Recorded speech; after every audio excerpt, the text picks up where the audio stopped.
Hi everybody, I'm Jennet Ingle, the 5-Minute Reedmaker.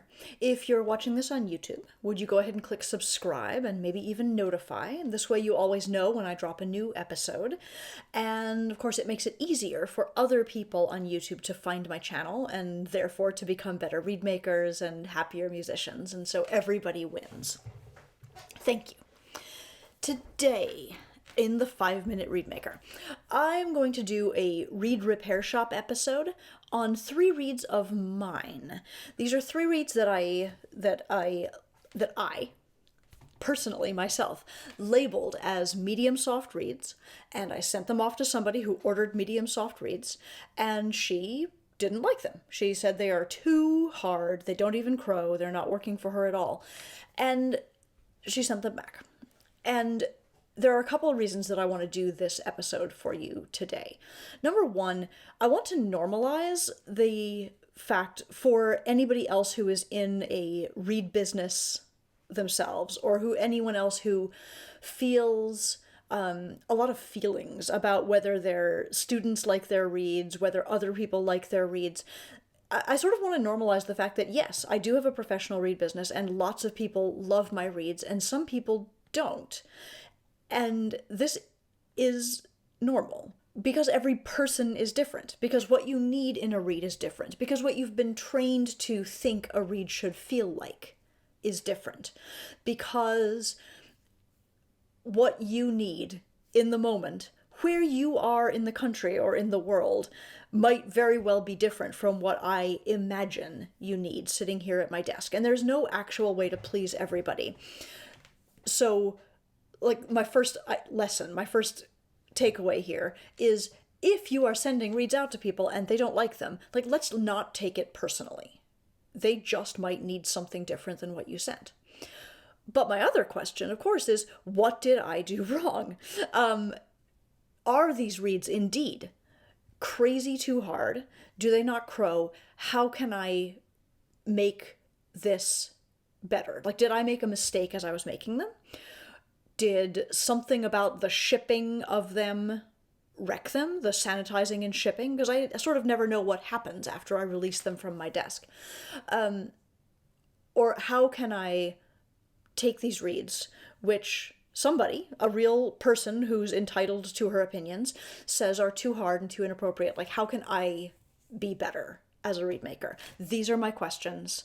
Let's dig in.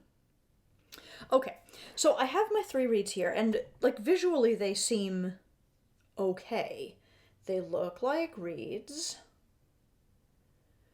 Though even as I look at them right now, at this one anyway that's in my hands, I feel a little skeptical. If this were a reed that somebody else had sent to me to judge and to work on and to make a reed repair shop episode about, I might start by saying, wow, it doesn't look like the tip is a ton thinner than the heart. In fact, it looks as though you have tried to find vibration in the heart instead of thinning the tip sufficiently and separating the tip from the heart. And if that's the case, then I would expect when I tongue this reed that it does not tongue easily, that it does not beep easily, because the tip itself is not thin enough. And I might expect that the reed feels like effortful to make sound and to make vibrate. So let's find out if that is the case. Like, the beep isn't bad. It does go when I tell it to. It does crow when I blow on it. And when I put this on the oboe,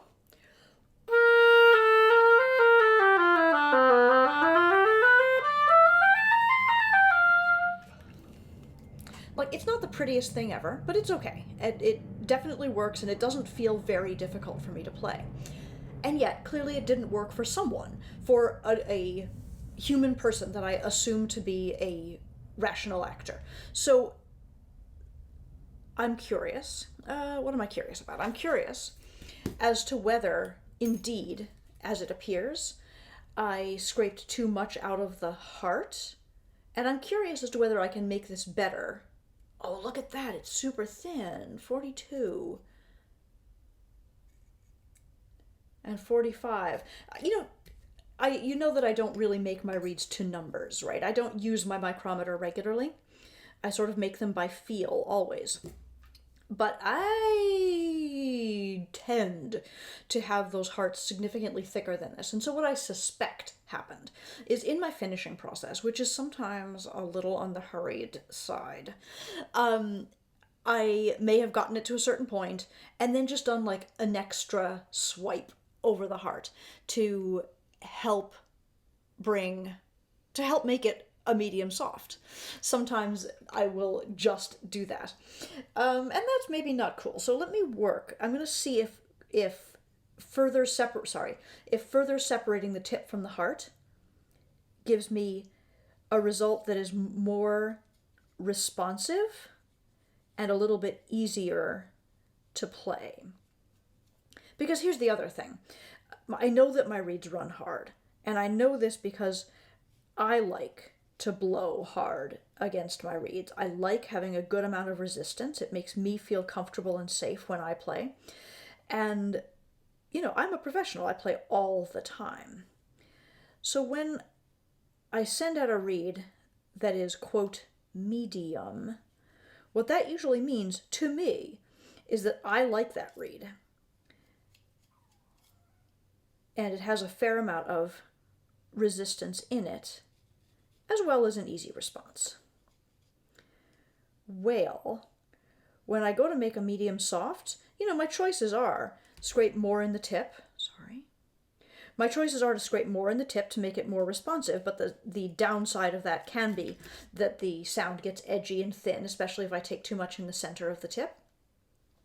Or maybe to swipe a little bit more out of the heart, to just take the resistance down a little bit. And obviously that's what I chose to do here. So now that I've scraped quite a lot out of the tip, let's see. It definitely beeps more easily, crows more easily, and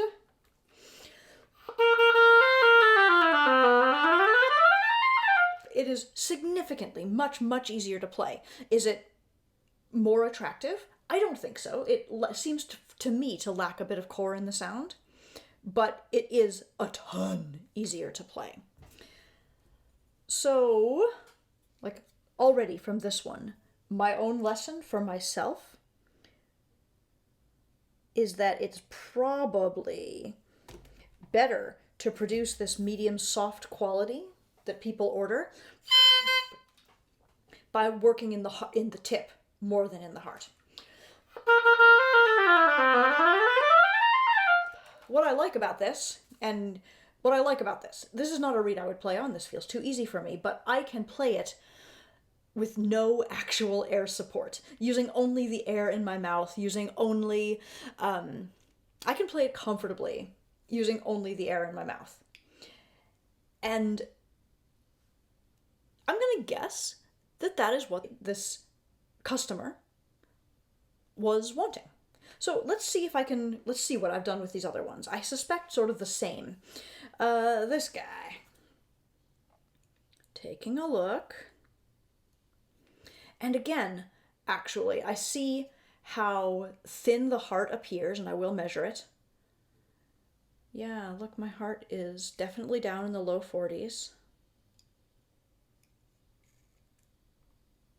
Mid 40s. Yeah. Ooh, and this does actually feel incredibly hard. I can't get any beep at all, practically.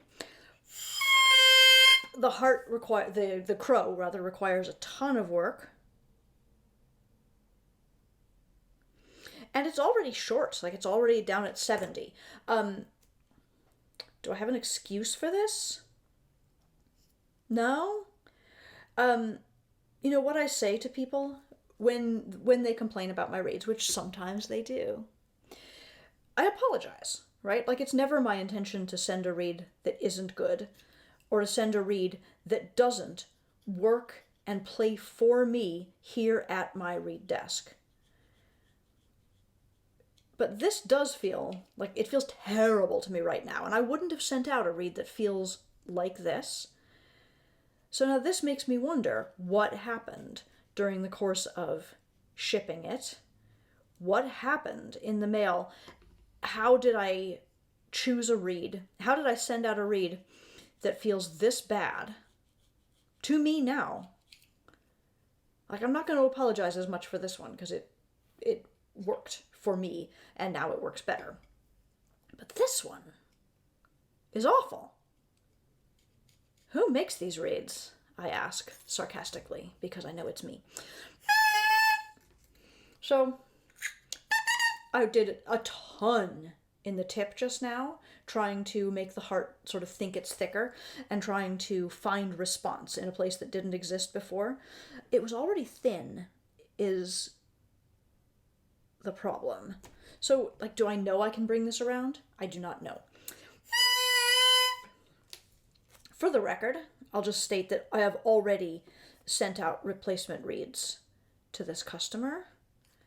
I haven't heard back yet whether they are working, but I do know that when I sent them, I was extremely careful to make sure that they were responding at the tip and that they felt easy and non-resistant. So I'm hoping that that will be better.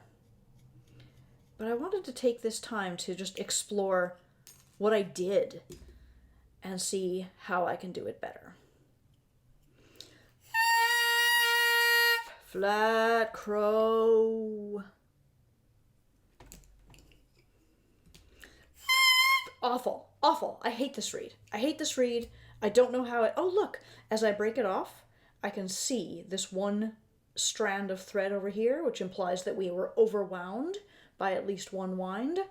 That's another fatal flaw. Like, what am I doing? I'm just apologizing. This reed wasn't good. It's gone now. I've made a tube. And this guy, the beep is definitely resistant. I have to work like crazy for the crow. And I'm seeing the same things, right? The tip is heavy compared to the heart. And so I'm going to... Sorry, let me play it first. Just to confirm that... Okay. What I like about this reed is it feels really stable. It does work. It does play for me with my air support, the way I like to play. But to make it more like what I imagine my customer wants in this case. And this is a good lesson for me in general with my medium soft reeds, my beginner reeds. I want to make sure that the tip is where the vibration happens. So I'm just cutting in at the gutter of the rooftop and making sure that that transition from heart into tip is strongest right at the side of the reed. It's more visible on the left side. I really like the way it looks on the left now, and I didn't really love that before. And here's the other side that I haven't worked on yet. It's much more vague at the top of the heart. Look at the left side, which is good. Look at this side, which I haven't scraped. Big difference.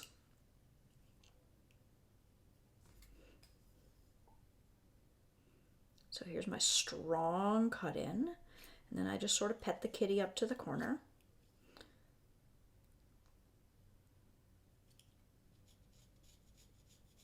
And that's a lot of bulk that just came out of this tip.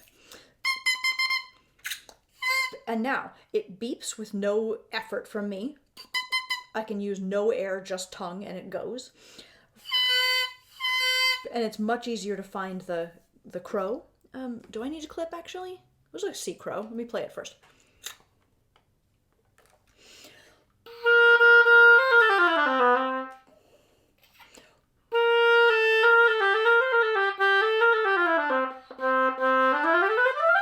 Yeah, it feels actually resistant down low, and I'm going to suspect that that has to do with the length of the tip. Now that I've got it much thinner, I think the tip is actually overbalancing the reed as a whole. I'm going to clip even though my crow is high.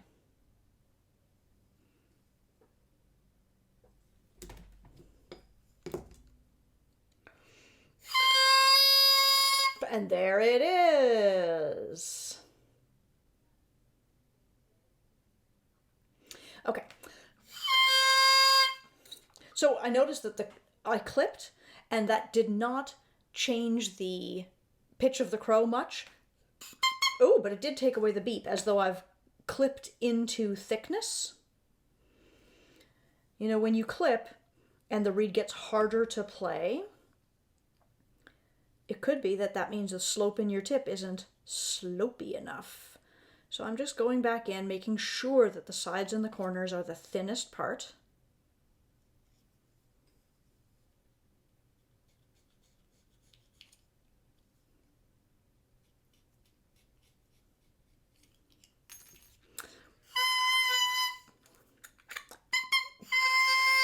That's all right. Not amazing, but all right. There we go.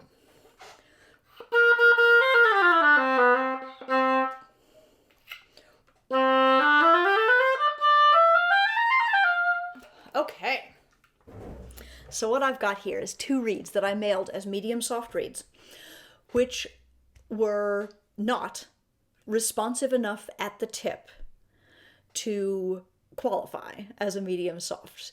The balance between the tip and the heart wasn't quite right. Probably because at the last minute I went, these need to be just a little bit easier, and so I went into the heart instead of into the tip. And that was my mistake. I was not very proud of those when I played them just now, but I like them better now. I also had one that was legitimately terrible, and again, I wouldn't have sent it like that. It wouldn't have left my desk feeling that bad. Something happened to it on the way. I can't always promise that a little tiny piece of cane is going to maintain its perfect qualities as it travels, in the belly of a plane or on a van across miles and miles and states and states. I wish I could, but I cannot. This customer was, of course, well within her rights to call and complain, especially because of that awful green one, but also because the other ones weren't working for her, and that's always fine. The takeaway for me is that I'm going to make much more sure that in my easier reads, I've got a lot of focus on making them respond at the tip, not just sort of as a whole. Maybe you too have had a read that felt like this, that felt just a little too hard even though it was thin, that felt a little too resistant even though you felt you had done your work. It's never too late to go back in and improve things. Separating the tip from the heart can certainly give you a much, much easier response and an easier read. And if you are a reed maker whose reeds are not always perfect, I guess I would just practice a little bit of self-forgiveness. Reeds aren't always going to be perfect. What you can do as a reed maker, as a professional reed maker, is be supportive to your customers. Believe them when they say that things aren't working. I'm a huge believer in apologizing and making it right. And I'm also a believer that having sent a bad read doesn't actually mean I'm a bad person. I can apologize, I can make it right, and I can forgive myself for not actually being perfect all the time. And I can do better next time, because when we know better, we do better. I hope that this has been helpful. This has been a 5-minute Reed Maker video. You can follow these short videos here on YouTube. You can subscribe if you wish, and I hope you will. And if you need to reach me to order reeds or cane, to order a copy of my book, The Happiest Musician, or to reach out to me with a question that I could answer for you in a future 5-minute Reed Maker episode, you can find me at jennetingle.com. Thank you so much for watching. Have a great day.